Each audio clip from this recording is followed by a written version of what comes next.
Okay, gang, we're here with my dad. I'm going to ask my dad about these two engine failures he had in the two different 310s.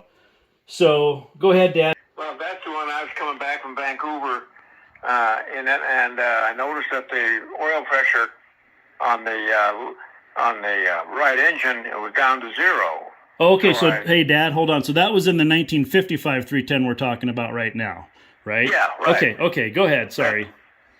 Yeah, 1955 310, anyway, the oil was down, so I decided I was going to land at the Portland International, and I called them up and got clearance, and I didn't have any problem. I just kept the airspeed up. I was fairly lightweight on low on fuel, and I landed it as normal. It didn't feel any different as long as I kept the airspeed up. And so I touched down fine and taxied over to the FBO. I checked the oil, and it was down a little bit, but didn't seem abnormal, so I put in about 1.5 quarts of heavy-duty oil.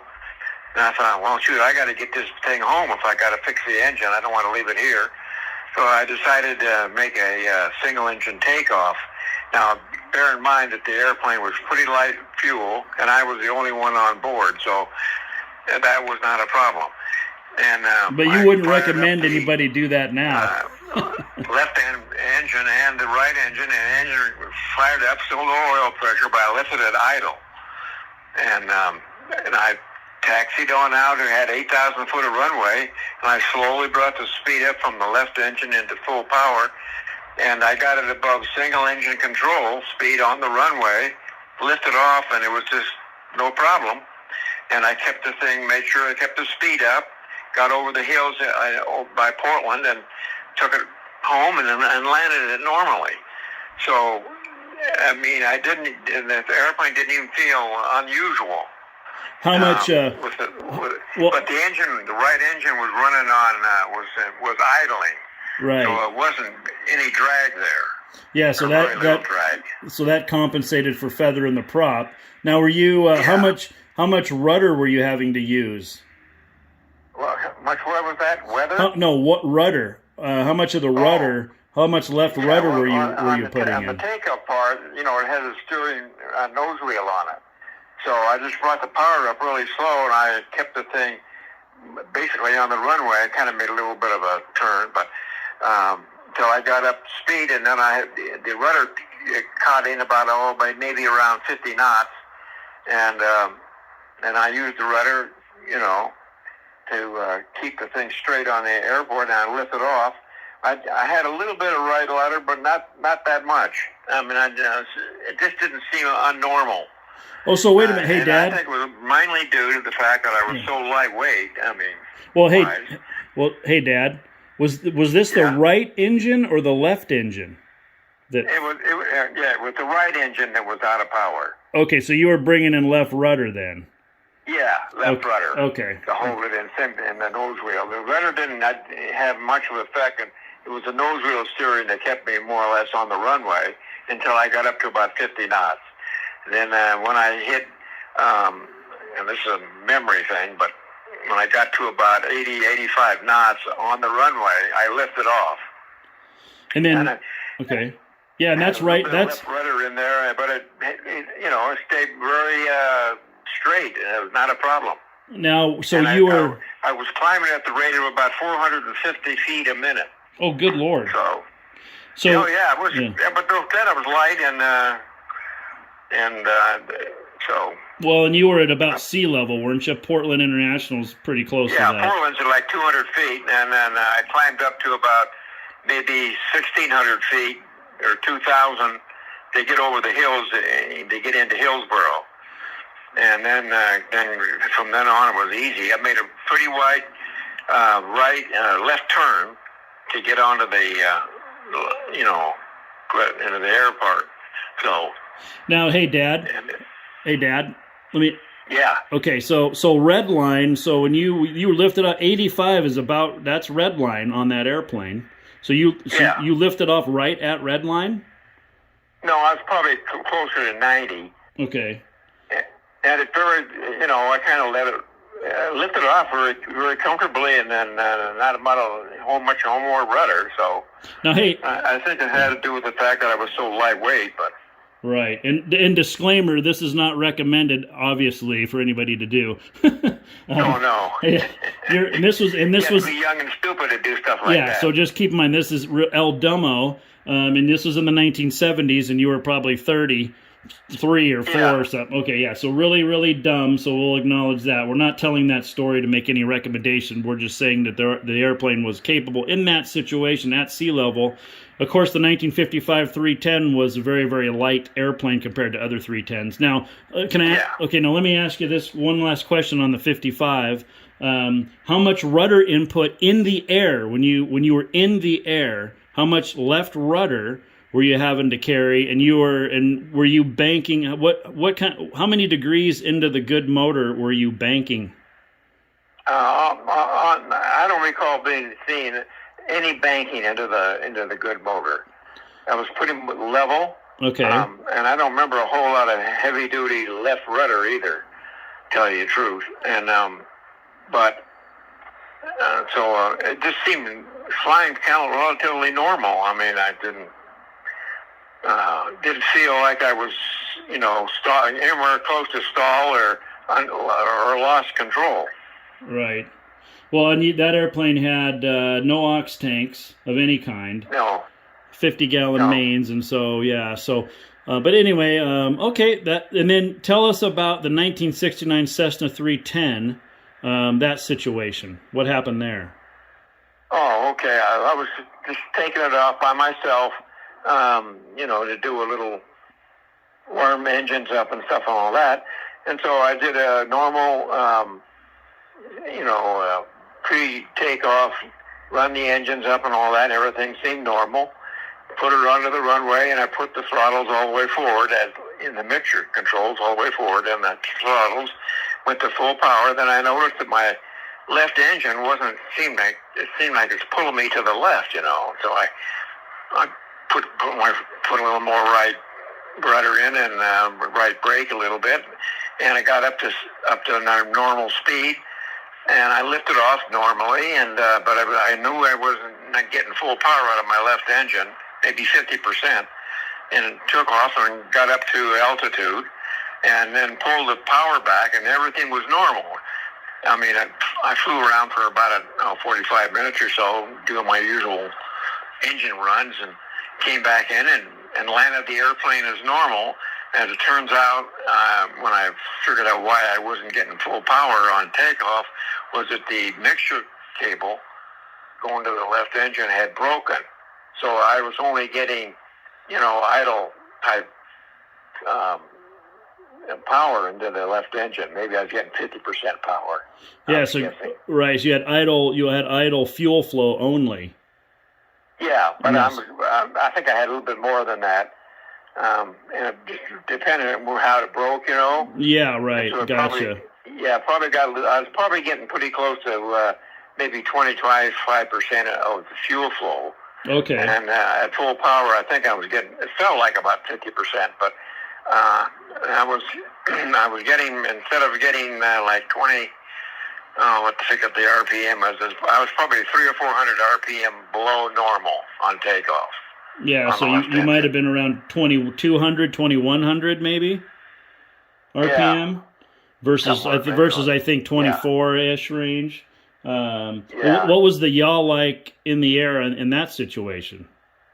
Well, it wasn't much of a yaw. I mean, it didn't. When I lifted off, would be I was still above a single engine by maybe 10 knots or so, and so I wasn't getting a whole lot of yaw out of that. Mm-hmm. And so I knew I wasn't getting full power, and so I kept it, a low climb rate till I got up to a couple thousand feet and started pulling the power back, and then everything sort of got normal. Because the engine started getting balanced, and both of them were running at about the same RPM, around 22,000 or so. Oh yeah, gotcha. 2,200, yeah. Well, okay, yeah. So I want to ask you this question, and that is just about your mental state of mind. When you see these experienced pilots, you have about 2,500 hours. Is that right? Yeah. Okay, and the most of that is, well, you probably got over 2,000 in piston twins, right? Yeah. And then that's Baron and the 310. yeah. When you had those incidents occurred, I know you and I have talked about it, but you told me about that Air Force study about the reaction in a situation, and how people react to it. Study done that 10% of the Air Force pilots could not figure out if they had a problem. They couldn't figure out what the problem was for up to 5 or 6 seconds, and then they couldn't figure out a solution for another 5 or 6 seconds. Well, then it's too late. Yeah. 90% of the pilots could. They could figure out what the problem was within a second, and then come up with a solution within another second, and you solve the problem. It's like you and I were in the Bonanza, and the engine quit. I knew right away what the problem was. I mean, instantaneously. And so, anyway, right, and took appropriate action immediately. Yeah, and I was going to ask you about that, because that's the one thing when people ask me about you as a pilot, the number one compliment I can give you is that you always calm in a situation, always calm in a situation. So how do you prevent yourself from having any kind of a panic? Or because when you're talking about these VMC rollovers, you're trained what to do. So why would somebody turn into the bad engine, especially in high density altitude, and they're not able to climb? Why wouldn't they go ahead and land straight ahead, kill the good engine, glide in, and at least try to land it in somewhere? And what do you think that is? Why does that happen? I think that study that the Air Force did tells you why that was. If you don't get to figure it out within a second or so, your mind is kind of floating, and you're not thinking straight. I mean, for those people who have that problem. And so even though they may have had many years and they never had a problem, they have basically good flying skills. But when a crisis occurs, there are that small percentage of people who don't get it and quick enough, and they're I know it's a mental problem. Yeah. And I can't explain it because I don't have that, I can't explain why, but it just be worthwhile doing some research on it. And also the Air Force people who did the test, I don't know if they continue to fly or not after they found out that they weren't able to make positive decisions or understand things quick enough. Yeah. I mean, how would an individual even know until they're unfortunately in that kind of a situation? Well, I would think that some of the flight instructors, when you're taking an exam or learn your instrument or whatever it is, will put you in a situation where you got to think fast. Some of them do and some of them don't. I mean, I've never had an instructor who put me in a situation where I couldn't, knew where it was going on. So they have to have some kind of a testing methodology in order to find out if somebody's going to be able to panic in a situation like that.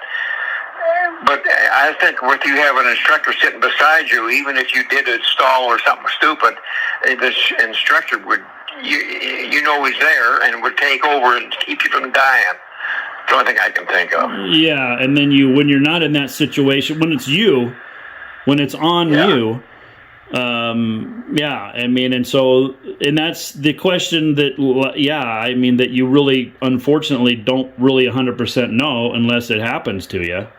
Well, I know that when that problem in the Bonanza occurred, I mean, I didn't have any panic or anything, nothing. No, I know. The first thing I said, okay, change the fuel valve to another tank because maybe something's wrong with it, and I hit the electric pump, but it didn't take in quick enough. I mean, so I mean, I didn't have any panic feeling at all anywhere in that situation. Yeah. Well, and we were going to fly into a building, I might have got a little more excited. Yeah. Well, and I felt like myself personally, that I was reacting the best way I could as far as yelling out stall, and was calm, but yelling out stall, like how did you remember that? I remember you calling it out. I mean, I knew what was going on, and I knew what had to be done, and I knew also we were upwind. We were flying into the wind, about a 20-knot wind anyway, and I knew I had to get it turned around and downwind, you know, because we were over the city, right? And I didn't want to be landing somewhere inside the city. I wanted to get away back toward the airport. So I knew I had to make a left turn and get the nose down so we could get airspeed back. And that's the way it worked out. Yeah, and then there was and off to the left, there was that big long plowed field. So we made about what would you say, a 90-degree turn, slow turn? Yeah, at least a 90-degree, maybe a little bit more. And then with the nose really pointed down. Exactly. Yeah. Because I knew I had to have it down, because I knew I had a wind behind me and not, you know, and to get the speed back up. And then we kind of leveled out at about maybe 300 or 400 feet and lucked out. We just lucky to have that cornfield in front of us. Yeah. And that occurred at about 800 feet AGL, from what I recall. Yeah, we were 900. I thought it was around 900 over the ground. Yeah. Okay. When that happened. Yeah, and then so in a single engine, of course, if a stall at that height would have been a fatal incident. Yeah. Mm-hmm. I mean, if you're not, an airplane ain't flying. Yeah. Right. That's probably the worst time to have an engine failure at 900 feet above the ground over the city where you had to get away from it. So. Yeah. Well, and the headwind really slowed us down at that. You know, that was a dramatic slowdown. I recall. Yeah, for sure. Well, yeah. Well, hey, got real quiet. Yeah. Well, I appreciate it. I remember we went to Wendy's afterwards, so that was good. And I guess that's what we're talking about is just to try to help people, and you know, maybe somebody can get some stuff out of this. You know, other pilots. Yeah. Well, keeping calm is really important. Yeah. Yeah. Oh, well, hey, appreciate it, Dad. Okay. Thanks. Okay. I'll talk to you soon. Yeah. Bye.